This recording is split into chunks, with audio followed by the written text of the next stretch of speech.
আমি অনুষ্ঠানটো কৰিছোঁ আমাৰ যিখিনি অসমৰ ওচৰ পাজৰে অসমৰ গোটেইখিনি যে আমাৰ বুঢ়ী ল'ৰা ছোৱালীখিনি আছে আৰু গাঁৱৰ যিখিনি আমাৰ ল'ৰা ছোৱালীয়ে মানে বিভিন্ন ধৰণৰ আগবাঢ়ি আহিবলৈ মানে বিচাৰিছে তেওঁলোকৰ কাৰণে আমি অনুষ্ঠানটো কৰিছোঁ। তেওঁলোকক বিভিন্ন ধৰণৰ হস্তশিল্পৰ আৰু ঘৰুৱা সামগ্ৰীবিলাক নিজে ঘৰতে তৈয়াৰ কৰি পেলাই আমি তেওঁলোকক প্ৰশিক্ষণ দিছোঁ, লগতে এই বস্তুবিলাকক আমি উপস্থাপন কৰিছোঁ। আৰু আমি এখন বজাৰ বিচাৰি ফুৰিছোঁ যে এই ল'ৰা ছোৱালীখিনিক আমি তেওঁলোকৰ উৎপাদিত সামগ্ৰীবিলাক আমি বজাৰলৈ নিব পাৰিলে তেওঁলোক স্বাৱলম্বী হ'ব পাৰে। সেই উদ্দেশ্যেৰে এই অনুষ্ঠানটো কৰি বিভিন্ন ধৰণৰ সামগ্ৰীবিলাক নিৰ্মাণ কৰা হৈছে। আৰু আমি গ্ৰাহক বিচাৰি ফুৰিছিলোঁ, কিন্তু এতিয়া দেখিছোঁ আমাৰ Javi.com আমাৰ ওচৰলৈ আহিছে, তেখেতসকলে আমাক খুব উৎসাহিত কৰিছে বস্তুবিলাক চাই, আৰু ল'ৰা ছোৱালীখিনিকো আমাৰ তেখেতে লগ পাইছে, পাই পেলাই খুব উৎসাহিত কৰিছে যে আমি এখন বজাৰলৈ আমি লৈ যোৱাৰ তেখেতসকলে পৰিকল্পনা কৰিছে। গতিকে আমি ভাবোঁ যে Javi.com যিটো প্ৰচেষ্টা তাৰ লগত আমাৰ ল'ৰা ছোৱালীখিনি উৎপাদিত সামগ্ৰীবিলাক যদি তেওঁলোকে যদি বজাৰমুখী লৈ যায় তেনেহ'লে আমাৰ ল'ৰা ছোৱালীবিলাকে বুঢ়ী ল'ৰা ছোৱালীখিনি আৰু গাঁৱৰ আমাৰ কৰ্মহীন ল'ৰা ছোৱালীখিনিয়ে যথেষ্ট উপকৃত হ'ব বুলি আমি আশা ৰাখিছোঁ। আৰু Javi.com আমি ধন্যবাদ জনাইছোঁ যে তেখেতসকলে আমাক ইয়াত উৎসাহিত কৰাৰ কাৰণে, আৰু লগতে তেখেতে আমাৰ যিবিলাক উৎপাদিত যি সামগ্ৰী আছে সেইবিলাক বিশ্ব দৰবাৰলৈ তেখেতে লৈ যোৱা এটা আমাক সংকল্প দিছে আৰু আমাক উৎসাহিত কৰিছে। তাৰ কাৰণে মই গতিকে সেইকাৰণে Javi.com মই খুব ধন্যবাদ জনাইছোঁ যে আমাৰ ল'ৰা ছোৱালীখিনি ভৱিষ্যতলৈ সংস্থাপিত হ'ব বুলি পেলাই আশা ৰাখিছোঁ। আমাৰ বিভিন্ন ধৰণৰ সামগ্ৰী আমি তেওঁলোকক প্ৰশিক্ষণ দিছোঁ।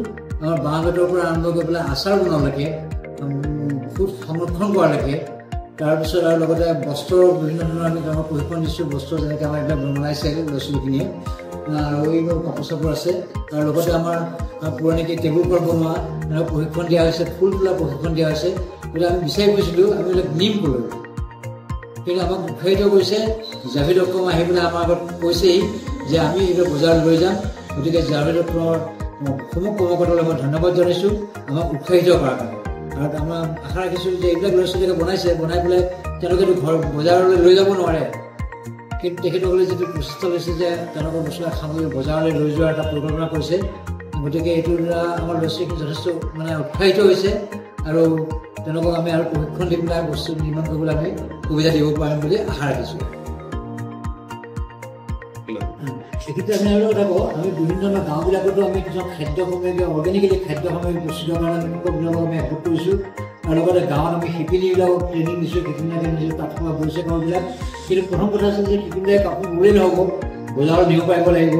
গতিকে Javi.com আমাক সেইটো কথাও দিছে, মানে দিছে যে গাঁৱৰ যিবিলাক শিপিনী আছে তেখেতৰ সামগ্ৰীখিনি ইণ্টাৰনেশ্যনেল মাৰ্কেটত লৈ যোৱাৰ এটা প্ৰতিশ্ৰুতি দিছে আমাক। গতিকে আমি তেওঁলোকৰ গাঁওবিলাকত আমি কৈছোঁ শিপিনীয়ে হওক আমাৰ কৃষকেই হওক তেওঁলোকৰ সামগ্ৰীবিলাক লৈ যোৱাৰ কাৰণে যিটো প্ৰচেষ্টা হাতত লৈছে, আৰু সেই গোটেই প্ৰচেষ্টাটো আমি ভাবোঁ যে অসমৰ প্ৰতিজন ব্যক্তি আগন্তুক দিনত এটা স্বাৱলম্বী হোৱাৰ এটা সুযোগ পাব। ইয়াত বেপাৰীৰ কথা নাই, তেওঁলোকে নিজৰ সামগ্ৰী নিজে বিক্ৰী কৰিব। সেই সুবিধাখিনি আমাক Javi.com আমাক দিবলৈ আগবাঢ়ি আহিছে। গতিকে সেইকাৰণে মই Javi.comক মই ধন্যবাদ জনাইছোঁ, আৰু ভৱিষ্যতলৈও তেখেতে আমি সহযোগিতা কৰি আশা কৰি পেলাই আমি তেখেতক আমি ওলগ জনাইছোঁ। Thank you.